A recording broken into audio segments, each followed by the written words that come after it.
ह्रीं श्रीं लक्ष्मीभ्यो नमः।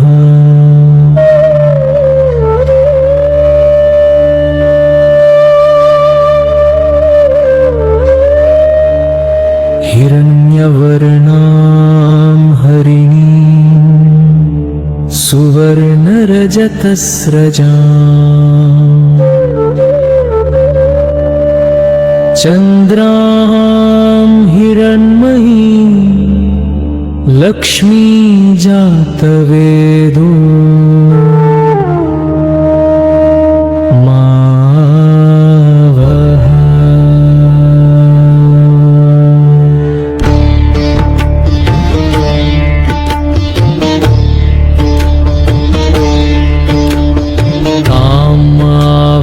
जातवेदो लक्ष्मीमन्पगामिनी यस्या हिरण्यविन्देयं गामश्वं पुरुषानहम्। ॐ श्रीं ह्रीं ह्रीं श्रीं ह्रीं वित्तेश्वराय नमः। ॐ पूषा त्वा पश्चैर्दधातु उदस्य देवः सविता सवायं महे धनं दधातु। ॐ श्रीं महालक्ष्मी नमः। ॐ नमो भगवत्यै वारुण्यदेवतायै महालक्ष्म्यै नमः। कुबेराय नमः। ॐ यक्षाय कुबेराय वैश्रवणाय धनधान्याधिपतये नमः।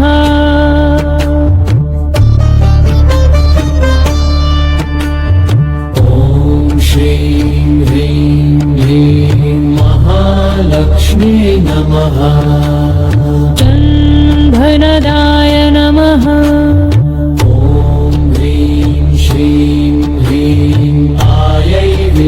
प्रदायै नमः। ॐ श्रीं ह्रीं ह्रीं ऐं कमलवासिन्यै नमः। ॐ नमो लक्ष्मी च विद्महे विष्णुपत्नी च धीमहि तन्नो लक्ष्मी प्रचोदयात्। ॐ श्री महाविष्णवे नमः। धनं मे देहि देहि स्वाहा।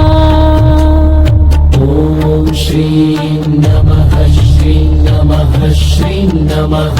ॐ सर्वसमृद्धिं देहि देहि स्वाहा। ॐ श्रीं ऐं ह्रीं क्लीं साच सर्ववाञ्छितप्रदायिन्यै नमः।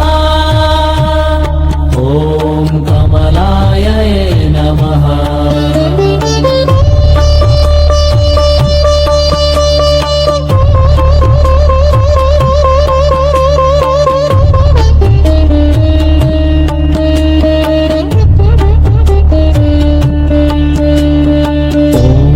पद्मालये नमः। ॐ धनलक्ष्मी नमः। ॐ धनलक्ष्मी नमः। ॐ ह्रीं ह्रीं श्रीलोकमात्रे नमः।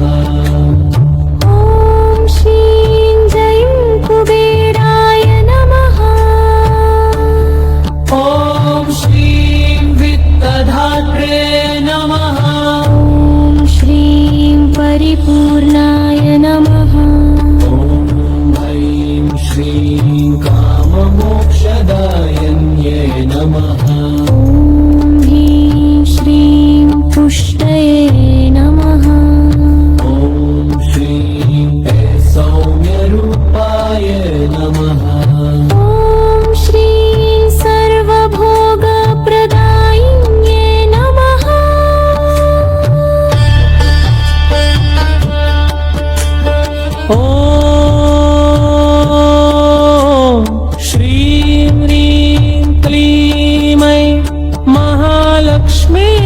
नमः ॐ षोडशाक्षरी श्रीविद्ये नमः ॐ रमायै नमः ॐ श्री नमो भगवत्यै श्रीलक्ष्मे नमः ॐ पद्मिनीदेवे नमः ॐ कमलाकराय नमः श्रीं मनम् आगच्छ आगच्छ स्वाहा ॐ श्रीरिद्धये नमः ॐ सौभाग्यलक्ष्म्यै नमः ॐ श्रीं श्रीकरयै नमः ॐ कुबेराय वैश्रवणाय नमः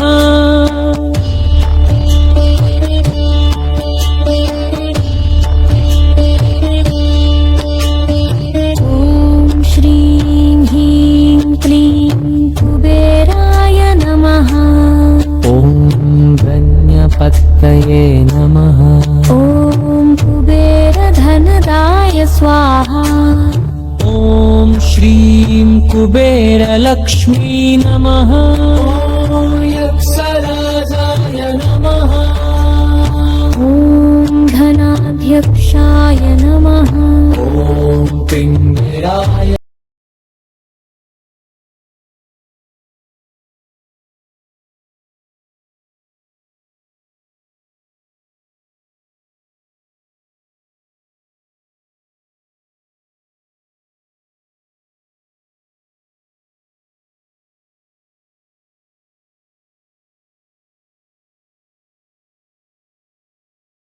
धर्मपतये नमः ॐ ह्रीं लक्ष्म्ये धनप्रदायिन्ये नमः ॐ पिङ्गलाय नमः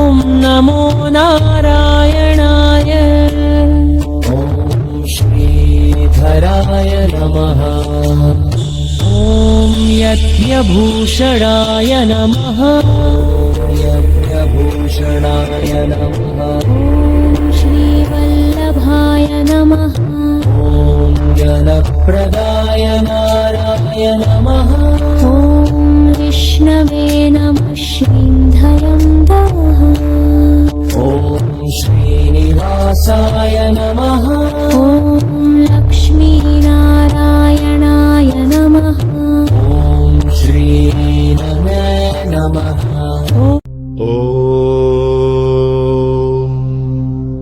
ह्रीं लक्ष्मीभ्यो नमः ह्रीं श्रीलक्ष्मीभ्यो नमः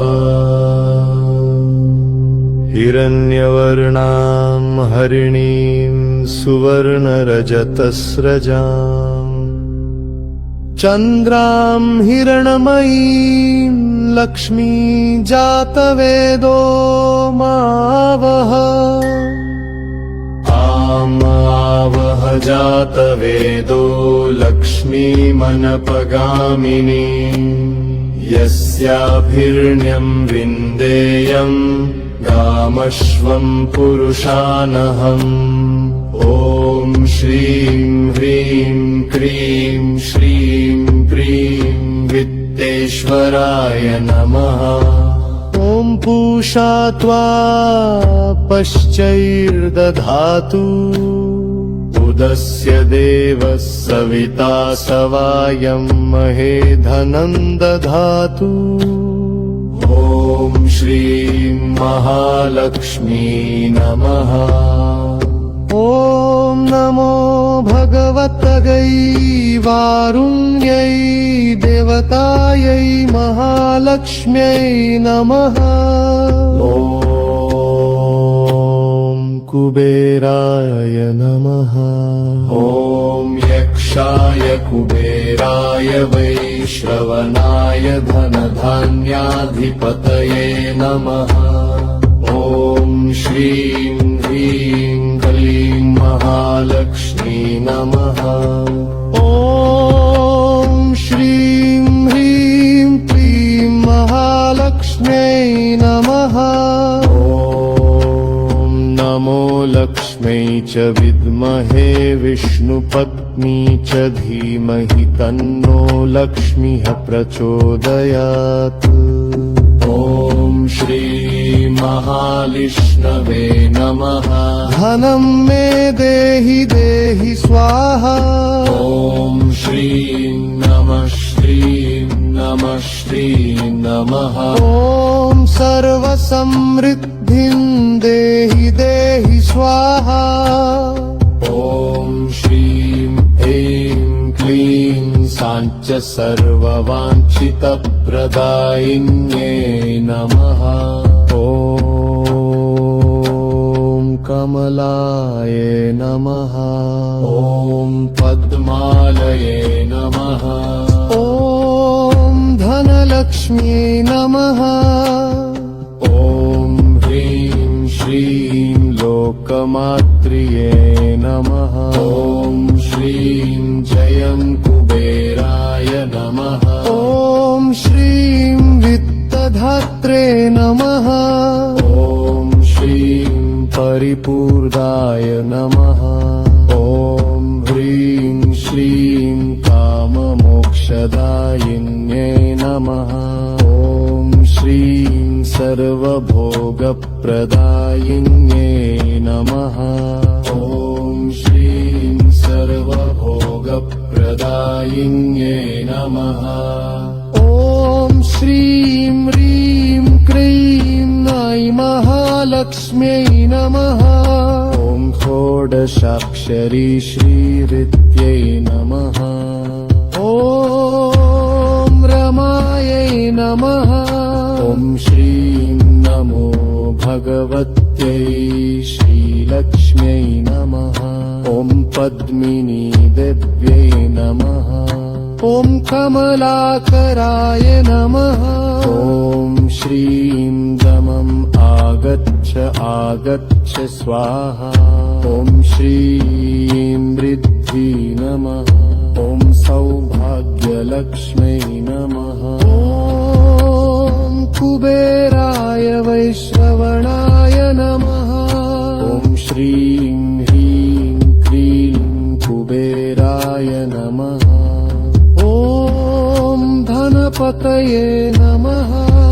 ॐ कुबेरधन्दाय स्वाहा। ॐ श्रीं कुबेरलक्ष्म्यै नमः। ॐ यक्षराजाय नमः। ॐ धनयक्षाय नमः। ॐ किन्दराय धर्मपतये नमः। ॐ ह्रीं यक्षिण्यै धनप्रदायिन्यै नमः। ॐ तुम्नराय नमः। ॐ आदिलक्ष्म्यै नमः। ॐ नमो नारायणाय। ॐ श्रीधीराय नमः। ॐ यज्ञभूषणाय नमः। ॐ यज्ञभूषणाय नमः। ॐ श्रीवल्लभाय नमः। ॐ धमप्रदाय नारायणाय नमः। ॐ विष्णवे नमः श्रीं धनं देहि। ॐ श्रीनिवासाय नमः। ॐ लक्ष्मीनारायणाय नमः। ॐ श्रीविद्ये नमः। ॐ श्रीविद्याय नमः। ॐ त्रिपुरसुन्दरये नमः। ॐ ह्रीं श्री उबिलोक्यमोहनाय नमः। ॐ श्रीव्यत्रेश्वरे नमः। ॐ श्रीं कृत्तिवस्याय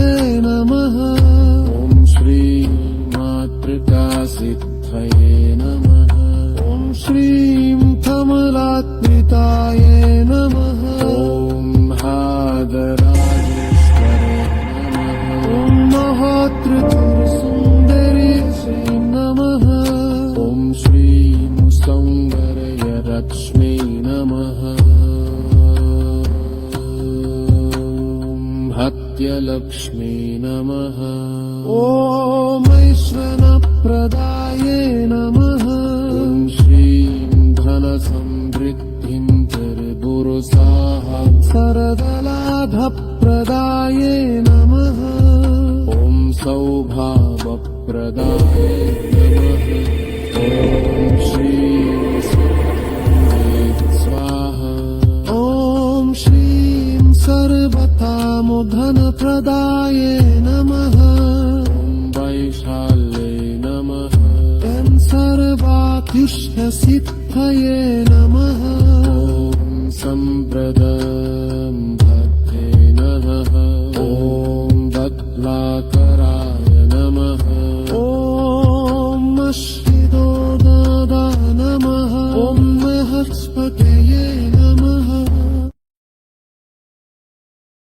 ॐ ह्रीं लक्ष्मीभ्यो नमः ह्रीं श्रीलक्ष्मीभ्यो नमः हिरण्यवर्णां हरिणीं सुवर्णरजतस्रजाम् चन्द्रां हिरणमयीं लक्ष्मी जातवेदो मावह आमावह जातवेदो लक्ष्मीमनपगामिनी यस्याभिर्ण्यं विन्देयं गामश्वं पुरुषानहम् ॐ श्रीं ह्रीं क्रीं श्रीं क्रीं वित्तेश्वराय नमः ॐ पूषा त्वा पश्चैर्दधातु उदस्य देवः सविता सवायं महे धनं दधातु ॐ श्रीं महालक्ष्मी नमः ॐ नमो भगवतगै वारुण्यै देवतायै महालक्ष्म्यै नमः ॐ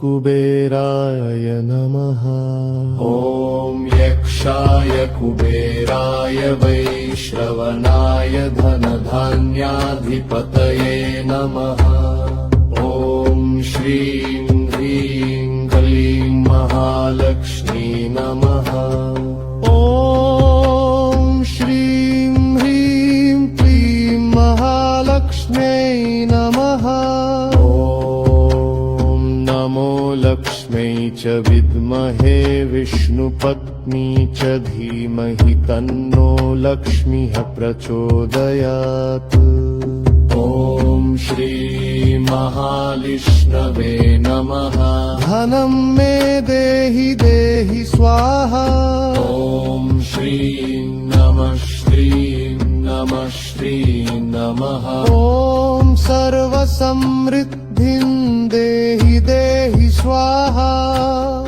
ॐ श्रीं ऐं क्लीं साञ्च सर्ववाञ्छितप्रदायिन्ये नमः ॐ कमलाय नमः ॐ पद्मालये नमः ॐ धनलक्ष्म्यै नमः ॐ ह्रीं श्रीं लोकमात्रिये नमः ॐ श्रीं जयं कुबेराय नमः ॐ श्रीं वित्तधात्रे नमः ॐ श्रीं परिपूर्णाय नमः ॐ ह्रीं श्रीं काममोक्षदायिन्ये नमः ॐ श्रीं सर्वभोगप्रदायिन्ये नमः ॐ श्रीं सर्वभोगप्रदायिन्ये नमः ॐ श्रीं ह्रीं क्रीं ऐं महालक्ष्म्यै नमः ॐ षोडशाक्षरी श्रीरित्यै नमः ॐ रमायै नमः नमः ॐ श्रीं नमो भगवत्यै श्रीलक्ष्म्यै नमः ॐ पद्मिनी देव्यै नमः ॐ कमलाकराय नमः ॐ श्रीं जमम् आगच्छ आगच्छ स्वाहा ॐ श्रीं वृद्धि नमः ॐ सौभाग्यलक्ष्मी नमः ॐ कुबेराय वैष्णवणाय नमः ॐ श्रीं कुबेराय नमः ॐ धनपतये नमः ॐ कुबेरधन्दाय स्वाहा ॐ श्रीं कुबेरलक्ष्म्यै नमः ॐ यक्षराजाय नमः ॐ धनाध्यक्षाय नमः ॐ कृन्दराय धर्मपतये नमः ॐ ह्रीं यक्षिण्यै धनप्रदायिन्यै नमः ॐ तुम्नराय नमः ॐ आदिलक्ष्म्यै नमः ॐ नमो नारायणाय ॐ श्रीधीराय नमः ॐ यज्ञभूषणाय नमः ॐ यज्ञभूषणाय नमः ॐ श्रीवल्लभाय नमः ॐ धमप्रदाय नारायणाय नमः ॐ विष्णवे नमः श्रीं धनं देहि ॐ श्रीनिवासाय नमः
लक्ष्मी नमः ॐ ऐश्वर्यप्रदाये नमः ॐ श्रीं धनसमृद्धिं चरदुर्साह सरदलाभप्रदाये नमः ॐ सौभाग्यप्रदाये नमः ॐ श्रीं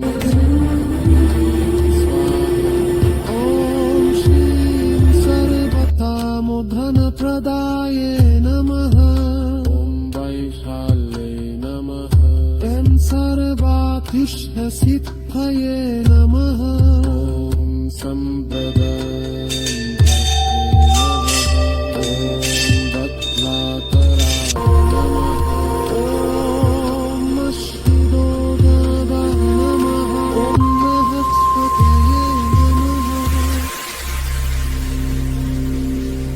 ॐ ह्रीं लक्ष्मीभ्यो नमः ह्रीं श्रीलक्ष्मीभ्यो नमः हिरण्यवर्णां हरिणीं सुवर्णरजतस्रजाम् चन्द्रां हिरणमयीं लक्ष्मी जातवेदो मावह आमावह जातवेदो लक्ष्मीमनपगामिनी यस्याभिर्ण्यं विन्देयं गामश्वं पुरुषानहम् ॐ श्रीं ह्रीं क्रीं श्रीं प्रीं वित्तेश्वराय श्रीमहालिङ्गेश्वराय नमः ॐ पूषा त्वा पश्चैर्दधातु उदस्य देवः सविता सवायं महे धनं दधातु ॐ श्रीं महालक्ष्मी नमः ॐ नमो भगवतगै वारुण्यै देवतायै महालक्ष्म्यै नमः ॐ कुबेराय नमः ॐ यक्षाय कुबेराय वैश्रवणाय धनधान्याधिपतये नमः ॐ श्रीं ह्रीं क्लीं महालक्ष्मी नमः ॐ श्रीं ह्रीं क्लीं महालक्ष्म्यै नमः ॐ नमो लक्ष्म्यै च विद्महे विष्णुपत्नी च धीमहि तन्नो लक्ष्मीः प्रचोदयात् ॐ श्री महाविष्णवे नमः धनं मे देहि देहि स्वाहा ॐ श्रीं नमः नमः ॐ सर्वसमृद्धिं देहि देहि स्वाहा ॐ श्रीं ऐं क्लीं साञ्च सर्ववाञ्छितप्रदायिन्यै नमः ॐ कमलाय नमः ॐ पद्मालये नमः ॐ धनलक्ष्मी नमः ॐ ह्रीं श्रीं लोकमात्रिये नमः ॐ श्रीं जयं कुबेराय नमः ॐ श्रीं वित्तधात्रे नमः ॐ श्रीं परिपूर्णाय नमः ॐ ह्रीं श्रीं काममोक्षदायिन्यै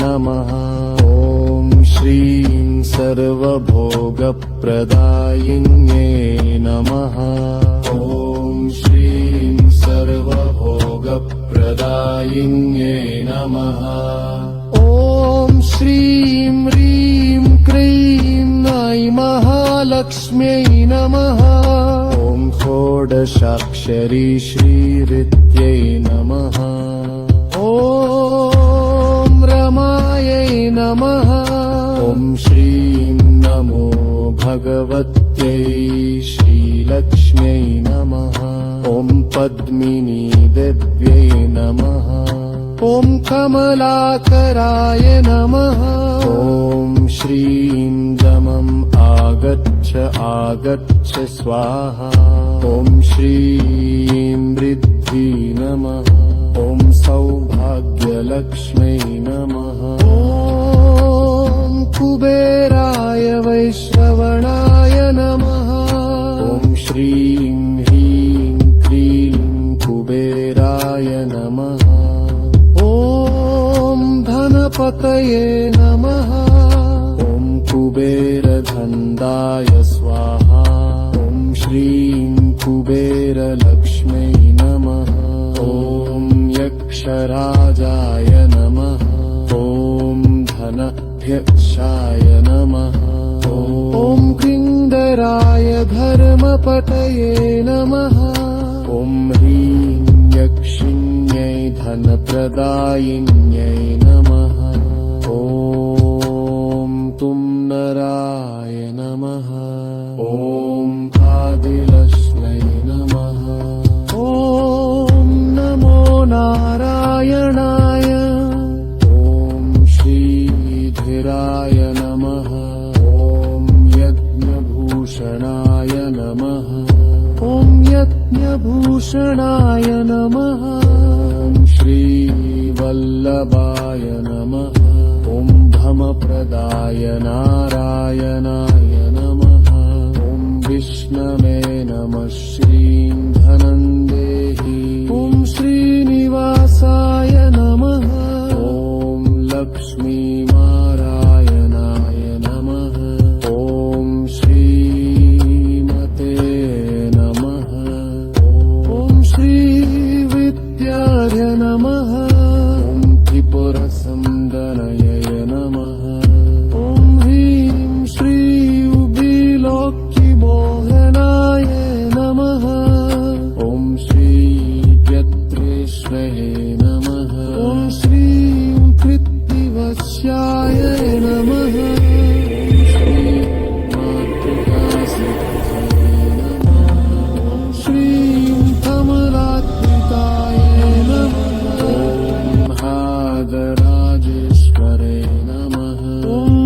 मातृतुरसुन्दर्यश्री नमः ॐ श्रीं सौन्दर्यरश्मै नमः